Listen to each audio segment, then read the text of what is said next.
আসসালামু আলাইকুম সুপ্রিয় শিক্ষার্থীবৃন্দ, শিমুল মেমোরিয়াল নর্থ স্কুল অ্যান্ড কলেজের অনলাইন ক্লাসে নবম শ্রেণীর শিক্ষার্থীদের শুভেচ্ছা ও স্বাগতম। আজকে প্রতিদিনের মতো আমি তোমাদের সাথে আছি জেসমিন খাতুন জেসি, বাংলাদেশের ইতিহাস ও বিশ্ব সভ্যতা ক্লাস। আচ্ছা, নিশ্চয়ই তোমরা ভালো আছো, বাড়িতে আছো, সুস্থ আছো। আল্লাহর রহমতে আমিও ভালো আছি। আসো আমরা দেখি আজকে কোন অধ্যায়টা পড়বো। প্রথমেই আমি বলেছি এই নবম অধ্যায়টা আমরা দুই ভাগে ভাগ করেছিলাম এবং সেটা প্রথম অংশ ক্লাস আমি এর আগে নিয়েছি, আজকে পরের অংশ করবো। তাহলে নবম অধ্যায়ের নাম কি একটু দেখে নেওয়া যাক। নবম অধ্যায় ইংরেজ শাসন আমলে বাংলায় প্রতিরোধ, নবজাগরণ ও সংস্কার আন্দোলন। শিখন ফল। আজকের পাঠ শেষে তোমরা কি শিখবে? ইংরেজ শাসনের বিরুদ্ধে যুদ্ধ ও প্রতিরোধ আন্দোলনের বিভিন্ন ঘটনা প্রবাহের মধ্যে দিয়ে দেশপ্রেমে উদ্বুদ্ধ হতে পারবে।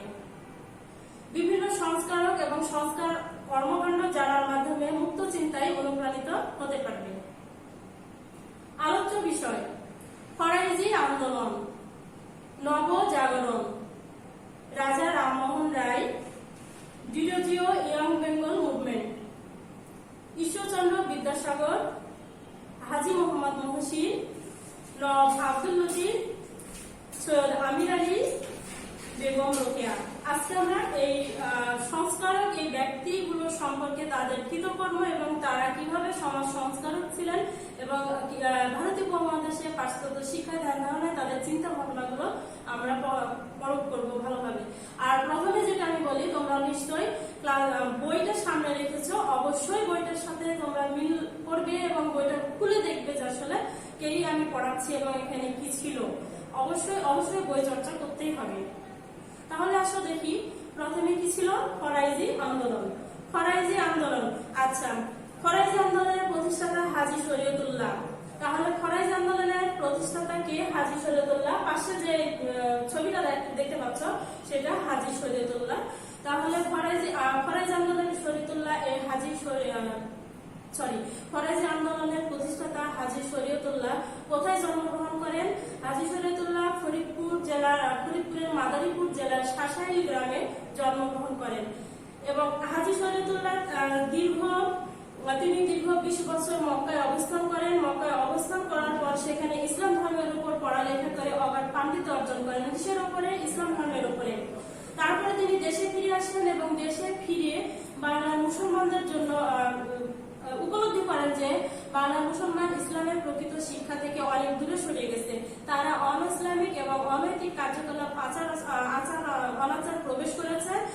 ইসলাম ধর্মকে কুসংস্কার আর আচার মুক্ত করতে তিনি দৃঢ় প্রতিজ্ঞাবদ্ধ হন এবং তার এই যে প্রতিজ্ঞা বশবর্তী হয়ে তিনি 19 শতকের প্রথমার্ধেই এক ধর্মীয় সামাজিক সংস্কার আন্দোলনের সূত্রপাত করেন, যেটাকে হাজী শরীয়তুল্লাহ ধর্মীয় সংস্কার আন্দোলন, এই ধর্মীয় সংস্কারী আন্দোলন ফরাইজি আন্দোলন নামে পরিচিত। আচ্ছা, এখানে একটা কোশ্চেন থাকতে পারে যে ফরাইজি আন্দোলন কি?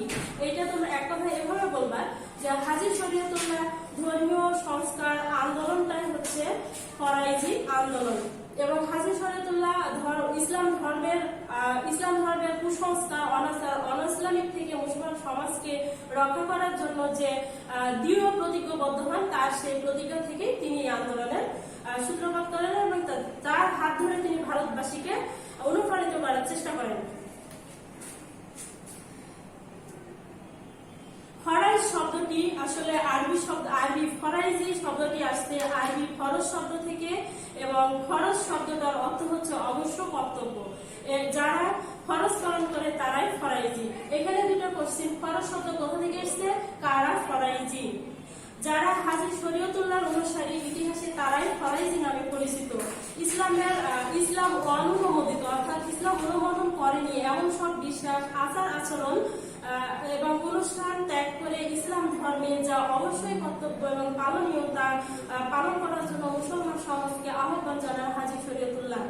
তিনি বাংলা তথা ভারতবর্ষের মুসলমানকে ভারতবর্ষে ব্রিটিশ শাসন মেনে নিতে পারেন নাই। হাজী শরীয়তুল্লাহ ইংরেজ রাজত্বকে ঘৃণার চোখে দেখতেন।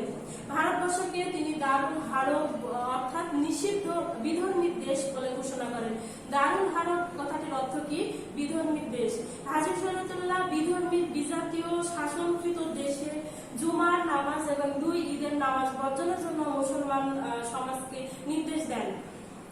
যারা এছাড়া জমিদার শ্রেণী নানা অজুহাতে ফরাইজি প্রজাদের উপরে নানা অত্যাচার শুরু করে এবং তাদের এই অত্যাচার কৃষক শ্রেণীকে রক্ষা করার জন্য হাজী শরীয়তুল্লাহ লাঠিয়াল বাহিনী গঠন করেন এবং তিনি চেষ্টা করেন যে কৃষক সমাজের এই কুসংস্কার দূর করে কৃষককে প্রকৃত ইসলামী শিক্ষায় অনুপ্রাণিত করা এবং সমাজের অনৈতিক কার্যকলাপ থেকে দূর করা। 1840 সালে তিনি মৃত্যুবরণ করেন। হাজী শরীয়তুল্লাহ মৃত্যুবরণ করার পর তার যোগ্য পুত্র এই ফরাজি আন্দোলনের নেতৃত্বে আসেন এবং ফরাজি আন্দোলনকে বেগবান করে তোলেন। হাজী শরীয়তুল্লাহর পুত্র মহসিন উদ্দিন আহমেদ ওরফে দুদু মিয়া ছিলেন একজন সুদক্ষ প্রশাসক। তিনি পিতার মতো একজন দক্ষ শাসক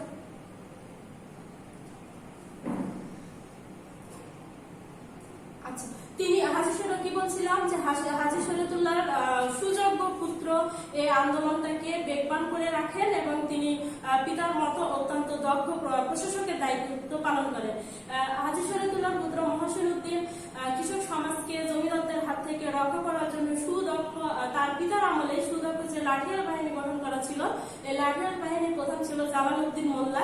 জালালউদ্দিন মোল্লাকে তিনি সেনাপতি হিসেবে নিয়োগ দেন এবং সেখানে তিনি এই আন্দোলনটাকে বেগবান করার জন্য বাংলার কৃষক শ্রেণী সহ বাংলার হাজার হাজার জমিদার তার এই আন্দোলনে যোগদান করে ইংরেজ শাসকদের বিরুদ্ধে আন্দোলন করে তোলে।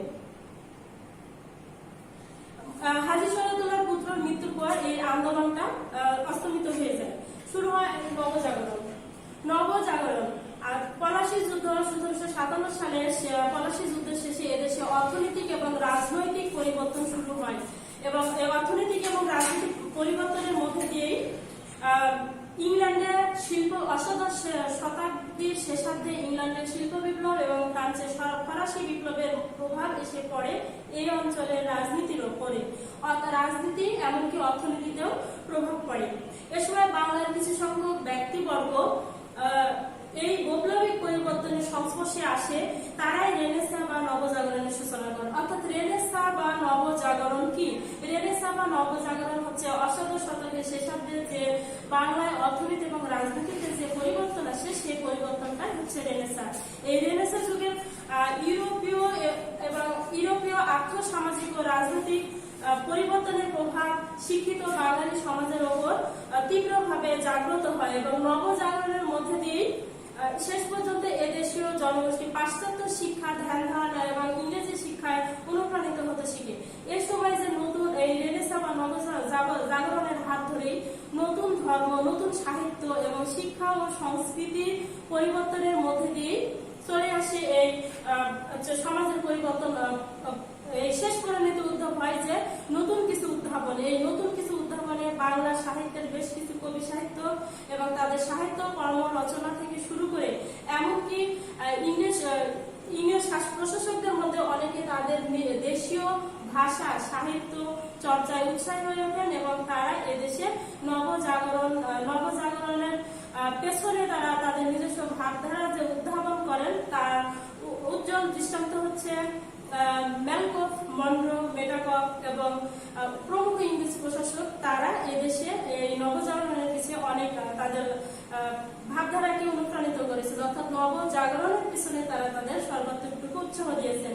এছাড়া ভারতবাসীকে ইংরেজ প্রশাসকরা তাদের পাশ্চাত্য যে ধ্যান ধারণা, ভাবধারা, জ্ঞান বিজ্ঞান এবং সাহিত্য দর্শন চর্চার ক্ষেত্রে তাদের নৈতিক ও মানবিক দায়িত্ব বলে মনে করেন। তারা মনে করেন যে তাদের এই পাশ্চাত্যের ভাবধারাটা এদেশের ভারতবাসীকে শিখানোটা তাদের একটা নৈতিকতার মধ্যে পড়ে, যার জন্য তারা এদেশের নবজাগরণের প্রসারের জন্য অনুপ্রাণিত হন এবং এই ভারতবাসীকে উৎসাহ প্রদান করেন। এছাড়া এই নবজাগরণের পিছনে খ্রিস্টান মিশনারিদের যে ছাপাখানা প্রতিষ্ঠা করেন, খ্রিস্টান মিশনারিরা এই ভারতীয় উপমহাদেশে যে ছাপাখানা প্রতিষ্ঠা করেছিলেন, সেই ছাপাখানায় আধুনিক শিক্ষার ভাবধারাটা প্রসার করার জন্য উল্লেখযোগ্যভাবে ভূমিকা পালন করেন। রাজা রামমোহন রায় বাংলার নবজাগরণের স্রষ্টা, ভারতের প্রথম আধুনিক পুরুষ। বাংলার নবজাগরণের স্রষ্টা কাকে বলা হয়? রাজা রামমোহন রায়কে। কাকে আধুনিক পুরুষ বলা হয় রাজা রামমোহন রায়। এই রাজা রামমোহন রায় 1774 সালে হুগলি জেলার রাধানগর গ্রামে জন্মগ্রহণ করেন এবং তার অসাধারণ পাণ্ডিত্যের অধিকারী তিনি ছিলেন। রাজা রামমোহন রায় বিশেষ করে আরবি, ফার্সি, ল্যাটিন, উর্দু এমনকি গ্রিক ভাষায় তিনি বেশ অসামান্য দক্ষতা অর্জন করেন এবং তিনি বেদান্ত সূত্র এবং বেদান্ত সার সহ উপনিষদের অনুবাদ রচনা করেন। এছাড়াও তার অন্যান্য রচনার মধ্যে ছিল মঞ্জারাতুল আদিয়ান, তুফাতুল মুজাহিদিন এবং ভট্টাচার্যের সহিত বিচার ইত্যাদি উল্লেখযোগ্য গ্রন্থ তিনি রচনা করেন। তাছাড়া রাজা রামমোহন রায় সংবাদ কুমুদি, মিরাতুল আখবার, ব্রাহ্মণিকাল ম্যাগাজিন সহ 3টি পত্রিকার প্রকাশক ছিলেন। তাহলে যদি এরকম কোশ্চেন আছে, সংবাদ কুমুদি পত্রিকার প্রকাশক কে? রাজা রামমোহন রায়। ব্রাহ্মণিকাল কি পত্রিকা এবং ব্রাহ্মণিকাল ম্যাগাজিনের প্রকাশক কে ছিলেন? রাজা রামমোহন রায়। ভারতের আধুনিক পুরুষ রাজা রামমোহন রায়। আচ্ছা, ভারতের আধুনিক পুরুষ এই রাজা রামমোহন রায় তৎকালীন সমাজের রাজনৈতিক ও অর্থনৈতিক গতিধারা গভীরভাবে পর্যবেক্ষণ করেন এবং তিনি নিজের চিন্তাধারার আলোকে নতুন সমাজ গঠনের প্রয়াস করেন। তিনি হিন্দু সমাজে সতীদাহ প্রথা, বাল্য বিবাহ এবং কলিঙ্গ প্রথা এবং অন্যান্য কুসংস্কার দূর করে হিন্দু সমাজকে পূর্ণ প্রতিষ্ঠা করার চেষ্টা করেন। হিন্দু ধর্মের সংস্কার তথা নিজ ধর্মের মতবাদ প্রচার করার জন্য তিনি আত্মীয় সভা নামে একটি সমিতি গঠন করেন। এছাড়া রাজা রামমোহন রায় 1828 সালে ব্রাহ্মণ সমাজ প্রতিষ্ঠা করেন। এখানে একটা কোশ্চেন আছে, ব্রাহ্মণ সমাজের প্রতিষ্ঠাতা কে? রাজা রামমোহন রায়। কত সালে ব্রাহ্মণ সমাজ প্রতিষ্ঠা করা হয়? 1828 সালে। রাজা রামমোহন রায় বিশ্বাস করতেন যে হিন্দু সমাজের মানুষের জন্য প্রয়োজন ইংরেজি শিক্ষা এবং এই ইংরেজি শিক্ষার জন্য তিনি নিজে সংস্কৃত পণ্ডিত হওয়া সত্ত্বেও 1923 সালে প্রস্তাবিত সরকারি সংস্কৃত কলেজের জন্য যে প্রতিষ্ঠা করার কথা ছিল সেটা তিনি ঘোর বিরোধিতা করেন এবং রাজা রামমোহন রায় 1822 সালে কলকাতায় অ্যাংলো হিন্দু স্কুল প্রতিষ্ঠা করেন। এখানে একটা গুরুত্বপূর্ণ কোশ্চেন যে অ্যাংলো হিন্দু স্কুল কে প্রতিষ্ঠা করেন? রাজা রামমোহন রায়। কত সালে অ্যাংলো হিন্দু স্কুল প্রতিষ্ঠা করা হয়? 1822 সালে এবং সেখানে ছিল এই স্কুলের ইংরেজি শিক্ষা, সাহিত্য, দর্শন, আধুনিক বিজ্ঞান পড়ানোর ব্যবস্থা ছিল। এছাড়া দেশের মানুষকে সংস্কৃত শিক্ষার বদলে ভারতীয় শিক্ষার জন্য ইংরেজ সরকার কর্তৃক অনুমোদিত 1 লক্ষ টাকা তিনি সংস্কৃত ভাষায় ব্যয় না করে আধুনিক শিক্ষায় ব্যয় করার জন্য তিনি আবেদন করেন। রেনেসাঁ যুগের স্রষ্টা রাজা রামমোহন রায় 1833 সালে মৃত্যুবরণ করেন। তার মৃত্যুর 2 বছর পরে তার এই স্বপ্নটা সফল হয় এবং তার মৃত্যুর পর ভারতীয় পাশ্চাত্য ভাবধারার শিক্ষায় সরকারি সিদ্ধান্ত গৃহীত হয়। এখানে দুইটা ছবি দেখা যাচ্ছে। এই ছবিটা তোমরা চিনতে নিশ্চয়ই পারছো যে ছবি দুটো সেই ভারতের আধুনিক পুরুষ এবং রেনেসাঁ যুগের স্রষ্টা Raja Rammohan Roy. Derozio young Bengal movement. Derozio young Bengal movement Henry Louis Derozio 1809 সালে 18 এপ্রিল কলকাতায় শহরে জন্মগ্রহণ করেন। তার পিতা ছিলেন পর্তুগিজ, মা ছিলেন বাঙালি। ডিরোজিও ইংরেজি শিক্ষা স্কুল ডেভিড ডার্মের ধর্মতলা একাডেমিতে শিক্ষা জীবন শুরু হয় এবং স্কুলের প্রধান শিক্ষক ডান ছিলেন প্রগতিবাদী, সংস্থামুক্ত, অসাম্প্রদায়িক চেতনা সম্পন্ন, মানবতাবাদী, অত্যন্ত নিষ্ঠাবান শিক্ষক। এই আদর্শকে ডিরোজিওকে এই আদর্শ অনুপ্রাণিত করে। শিশুকাল থেকে শেষ পর্যন্ত মৃত্যু পর্যন্ত ডিরোজিও এই ডেভিড ডার্মের অনুসারী ছিলেন এবং তিনি তার ভাবধারায় অনুপ্রাণিত হয়েছিলেন, যার জন্য তিনি রাজা রামমোহন রায়ের যোগ্য উত্তরসূরি হতে পেরেছিলেন। তিনি ছিলেন রেনেসাঁ যুগের যুব সমাজে রেনেসাঁ যুগে যে যুব সমাজের মধ্যে আলোড়ন সৃষ্টিকারী ইয়াং বেঙ্গল আন্দোলনের প্রবক্তা। আচ্ছা, এখানে একটা কোশ্চেন থাকে যে ইয়াং বেঙ্গল আন্দোলনের প্রবক্তা কে ছিলেন? Henry Louis Derozio.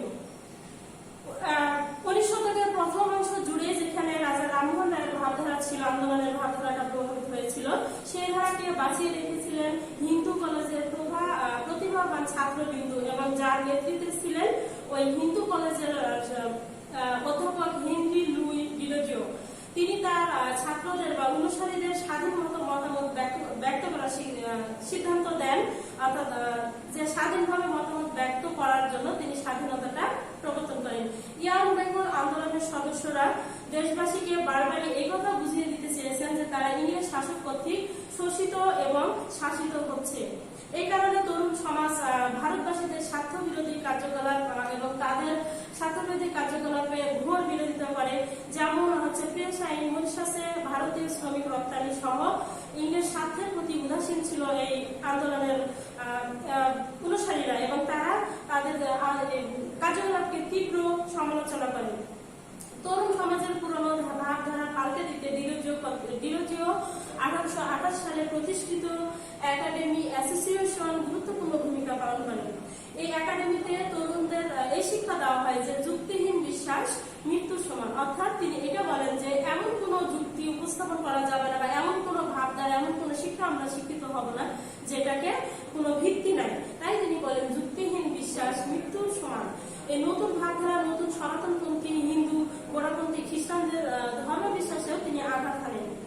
এছাড়া 1830 সালে ডিরোজিও অনুপ্রেরণায় হিন্দু কলেজের ছাত্ররা পার্থেনন নামে একটি ইংরেজি সাপ্তাহিক পত্রিকা প্রকাশ করেন। আচ্ছা, পার্থেনন কি? একটি ইংরেজি সাপ্তাহিক পত্রিকা। এই পত্রিকা প্রকাশক কে? Henry Louis Derozio. কত সালে পার্থেনন পত্রিকা প্রকাশিত হয়? 1830 সালে। এছাড়াও পরবর্তীতে 1831 সালে হিসপাবাস নামক একটি পত্রিকা সম্পাদনা করেন। হিসপাবাস কি? এটা একটা পত্রিকা। এটা কত সালে সম্পাদনা করা হয়? 1831 সালে। ইস্ট ইন্ডিয়া নামে একটি দৈনিক পত্রিকা প্রকাশ করেন এবং ওই বছরের ডিসেম্বরে মাত্র 23 বছর বয়সে এই তরুণ আন্দোলন ইয়াং বেঙ্গল আন্দোলন প্রবক্তা হেনরি লুই ডিরোজিও মৃত্যুবরণ করেন। তার মৃত্যুর পর তার প্রদর্শিত পথটা অনুসরণ করেন তার অনুসারীরা। তাদের মধ্যে ছিলেন মাইকেল মধুসূদন দত্ত এবং এছাড়াও প্যারিসের মিত্র প্রমুখ ব্যক্তিবর্গ তার আন্দোলনটাকে বেগবান করে রাখেন।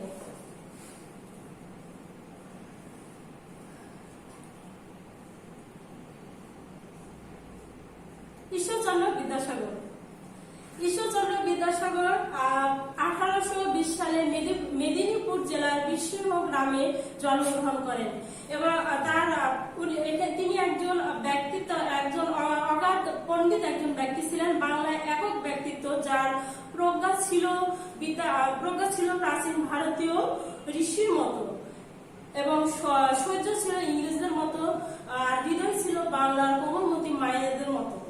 অর্থাৎ তিনি একজন সফল সমাজ সংস্কারক ছিলেন। ঈশ্বরচন্দ্র বিদ্যাসাগর এই যুগের এমন একজন প্রবর্তক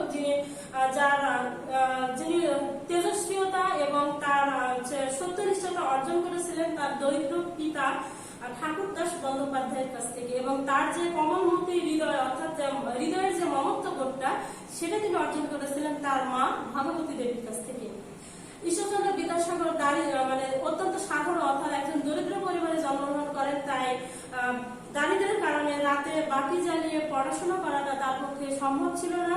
সেই জন্য শিশু ঈশ্বরচন্দ্র রাতের বেলা সন্ধ্যা রাত থেকে গভীর রাত পর্যন্ত রাস্তার গ্যাস বাতির নিচে দাঁড়িয়ে পড়াশোনা করতেন। তিনি ইংরেজি শিক্ষা গণনা করা শিখেছিলেন।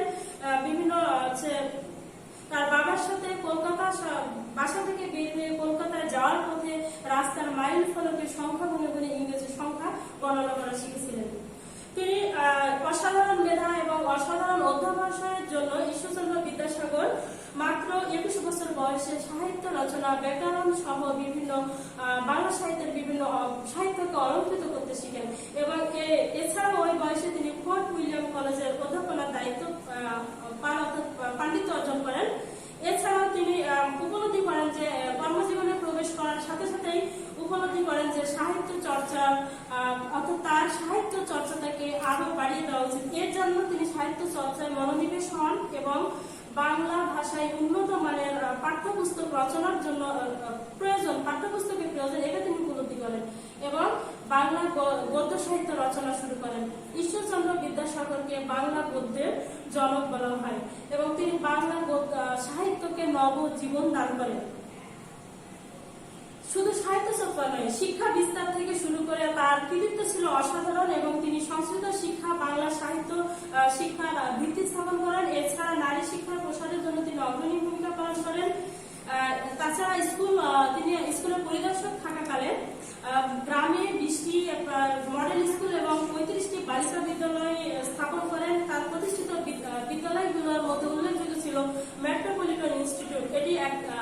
বিদ্যাসাগর কলেজ নামে পরিচিত ছিল। তিনি একজন সফল সংস্কারক ছিলেন, বিধায় দেশে প্রচলিত নানা ধরনের ধর্মীয় কুসংস্কার এবং কুসংস্কারের বিরুদ্ধে রুখে দাঁড়ান, কন্যা শিশু হত্যা, বহু বিবাহ প্রথা বিরুদ্ধে সংগ্রাম করেন। এছাড়া হিন্দু সমাজে বিধবা বিবাহের পক্ষে তিনি কঠোর অবস্থান নেন। তার প্রচেষ্টার কারণে 1856 সালে গভর্নর জেনারেলের সম্মতিক্রমে বিধবা বিবাহ আইন পাস হয়। বিদ্যাসাগরের দান দাক্ষিত্যের জন্য খ্যাত ছিলেন, তাকে বলা হয় বিদ্যাসাগর এবং তাকে দয়ার সাগরও বলা হতো। যথেষ্ট সচ্ছল না হলেও তিনি তার বাসায় বহু অনাথ ছাত্র লেখাপড়া করার জন্য তিনি রাখতেন এবং কবি তার মধ্যে ছিলেন মাইকেল মধুসূদন দত্তের চরম অর্থ কষ্টের মধ্যে বিদ্যাসাগর তাকে প্রচুর অর্থ সাহায্য করেছিলেন। হাজী মোহাম্মদ মহসিন। হাজী মোহাম্মদ মহসিন 1732 সালে পশ্চিমবঙ্গের হুগলিতে জন্মগ্রহণ করেন। তার পিতার নাম ছিল ফয়জুল্লাহ, মায়ের নাম ছিল জয়নব খাতুন। তার আদি নিবাস ছিল পারস্যে। হাজী মোহাম্মদ মহসিনের পূর্বপুরুষ ভাগ্যবশে হুগলিতে বসবাস শুরু করে। হাজী মোহাম্মদ মহসিনের শিক্ষা যেমন শুরু হয় হুগলিতে গৃহশিক্ষক আগা সিরাজের হাত ধরে এবং তিনি একজন পণ্ডিত ব্যক্তি ছিলেন। তার কাছে আরবি ফার্সি ভাষা শিক্ষা লাভ করেন। এছাড়া উচ্চশিক্ষা কার্যক্রম শুরু করেন মুর্শিদাবাদে। শিক্ষা গ্রহণ শেষে হাজী মোহাম্মদ মহসিনের পিতার মৃত্যুর পর হুগলিতে ফিরে আসেন এবং 1762 সালে দেশে ফিরে আসার পরে আরব, মিশর, পারস্য সহ বিভিন্ন মদিনা গমন করে পবিত্র হজ পালন করার পর দীর্ঘ 27 বছর পর তিনি দেশে ফিরে আসেন। আরবি, ফার্সি, উর্দু এবং ইংরেজি শিক্ষা, ইতিহাস, বীজগণিতে অগাধ পাণ্ডিত্য অর্জন করেন। হাজী মোহাম্মদ মহসিন 1803 সালে তার একমাত্র বোনের মৃত্যু হলে নিঃসন্তান বোনের সমস্ত সম্পত্তির মালিক হন এবং তিনি অত্যন্ত সাধারণ জীবনযাপন করতেন। এই সমস্ত সম্পত্তি তিনি সে সময় যেহেতু বাংলার মুসলমানদের চরম দুর্দিন ছিল, তিনি এই সমস্ত সম্পত্তি শিক্ষা বিস্তার এবং চিকিৎসা ক্ষেত্রে ব্যয় করেন। হুগলিতে একটি বিদ্যালয় প্রতিষ্ঠা করেন। এছাড়া 1806 সালে একটি মহসিন ফান্ড গঠন করেন। 1848 সালে হুগলিতে ইমামবাড়া প্রতিষ্ঠা করেন। এছাড়া বিভিন্ন রাজশাহী, চট্টগ্রাম সহ বিভিন্ন জায়গায় মাদ্রাসা প্রতিষ্ঠা করেন। মহসিন ফান্ডের ভিত্তিক টাকা হাজার হাজার মুসলমান তরুণ সমাজ উচ্চ শিক্ষা লাভের জন্য এটা গ্রহণ করতে পারত এবং হাজী মোহাম্মদ মহসিনের উপলব্ধি তার শিক্ষার সুযোগ লাভ করে অনেক হাত ধরে অনেক সমাজ সংস্কারক অনেক ব্যক্তি। তাদের মধ্যে সৈয়দ আমির আলী ছিলেন হাজী মোহাম্মদ মহসিনের অনুসারী এবং তার মৃত্যুর পর বাঙালি মুসলমানদের জন্য যে শিক্ষার পথ সুগম করে যান তিনি। দানশীলতার বিদ্যানুরাগী মহাপুরুষ, এই মহাপুরুষের মৃত্যু হয় 1822 সালে। হাজী মোহাম্মদ মহসিনকে এই দানবীর বলা হয় কেন, এটা একটা গুরুত্বপূর্ণ কোশ্চেন। কেন দানবীর বলা হয় এই প্রসঙ্গটা আমি বলেছি, অবশ্যই তোমরা একটু গুরুত্ব সহকারে নিবে।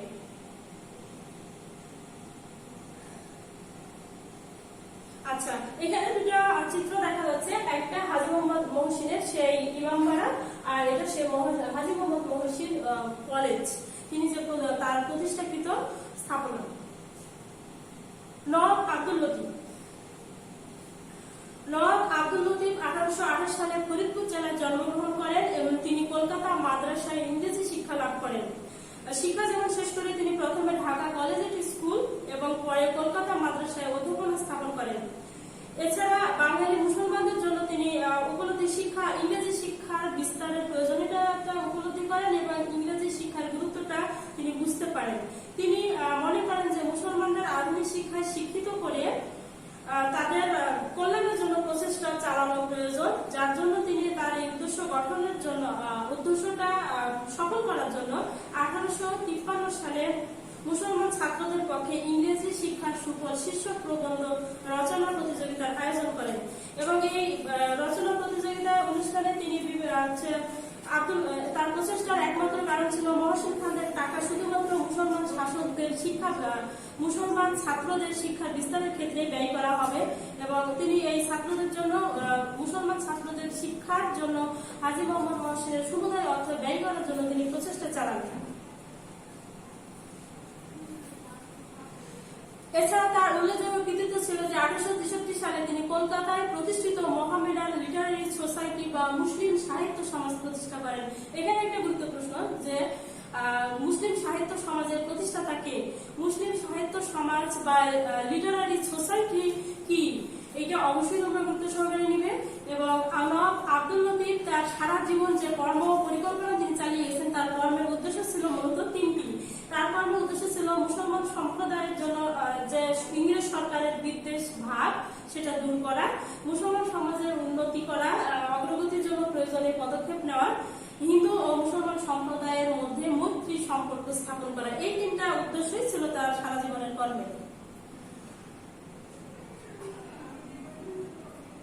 সৈয়দ আমির আলী বাংলার মুসলমান সমাজের নবজাগরণে যিনি সব থেকে গুরুত্বপূর্ণ অবদান রেখেছিলেন তিনি হলেন সৈয়দ আমির আলী। তিনি পাশ্চাত্য শিক্ষার মাধ্যমে বাঙালি মুসলমানদের সামাজিক এবং বৈশ্বিক উন্নতি করতে চেয়েছেন। এছাড়া তিনি রাজনৈতিকভাবে সচেতন করতে চেয়েছেন ভারতবাসীকে। সৈয়দ আমির আলী 1873 সালে লন্ডন থেকে ব্যারিস্টারি পাশ করেন এবং পরবর্তীতে তিনি দেশে ফিরে কর্মজীবনে যে গুরুত্বপূর্ণ পদে তিনি অধিষ্ঠিত ছিলেন এবং 1909 সালে লন্ডনে প্রিভি কাউন্সিলের সদস্য হিসেবে তিনি নিযুক্ত হন।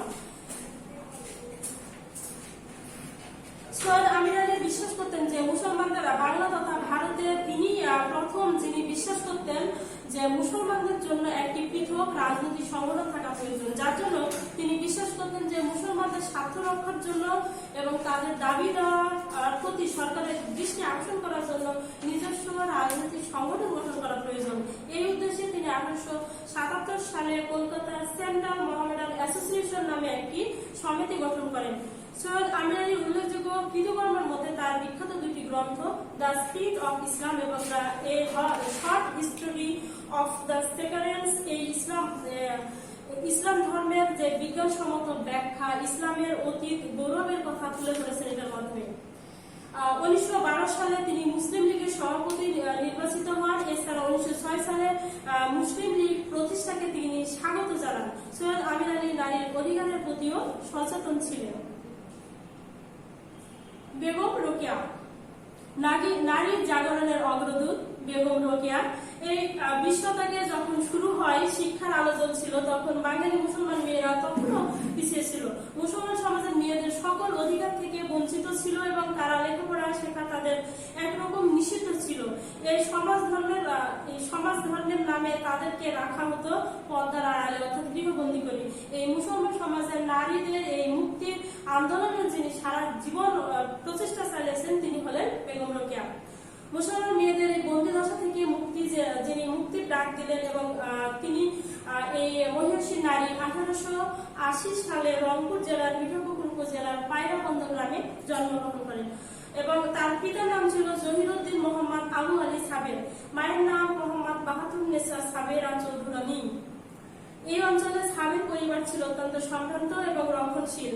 মেয়েরা ছিল খুবই পতনশীল এবং তারা এক কথায় পড়াশোনা করাটা তাদের নিষিদ্ধ ছিল এবং মেয়েরা বাইরে বের হতো না।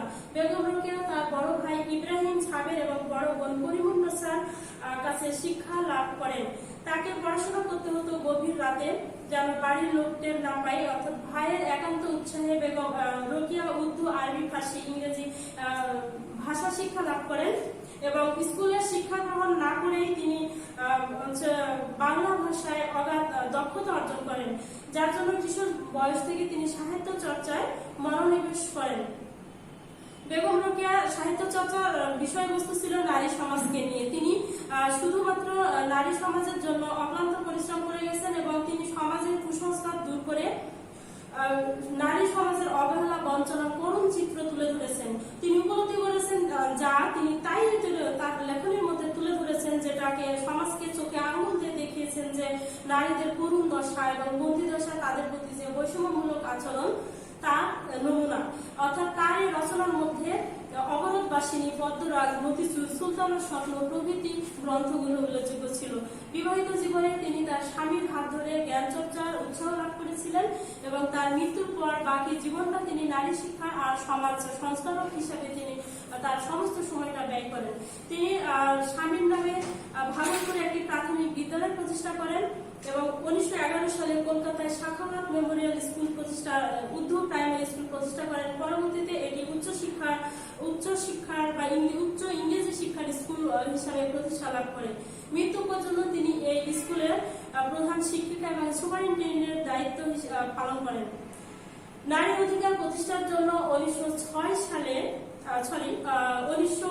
সালে বেগম রোকেয়া আঞ্জুমান খাওয়াতিনে ইসলাম প্রতিষ্ঠা করেন। নারী মুক্তি আন্দোলনের পথিকৃৎ বেগম রোকেয়া মনে নারীর প্রতি অসহিষ্ণুতা বিরুদ্ধে ছিল তীব্র ক্ষোভ এবং বিদ্রোহের সুর। পরবর্তীতে এই যে বিদ্রোহী এই নারী মুক্তি আন্দোলনের প্রবক্তা, অর্থাৎ তার কর্মের মাধ্যমে তিনি প্রকাশ ঘটিয়ে গেছেন তার সমস্ত সাহিত্য চর্চার মাধ্যমে। অবশেষে 1932 সালে এই মহিষী নারী কলকাতায় মৃত্যুবরণ করেন। আজকের আলোচনা এখান থেকে শেষ। একটু ফিরে দেখা যায় যে এই পর্যন্ত যেগুলো আমি বললাম তা তোমরা আয়ত্ত নিতে পেরেছ কিনা। ভাগবতী দেবী কে ছিলেন? বিধবা বিবাহ আইন পাশ হয় কবে? বিদ্যাসাগর কাকে প্রচুর অর্থ সাহায্য করেছিলেন? হাজী মোহাম্মদ মহসিনের পিতার নাম কি? নর্থ আব্দুল লতিফ কোথায় জন্মগ্রহণ করেন?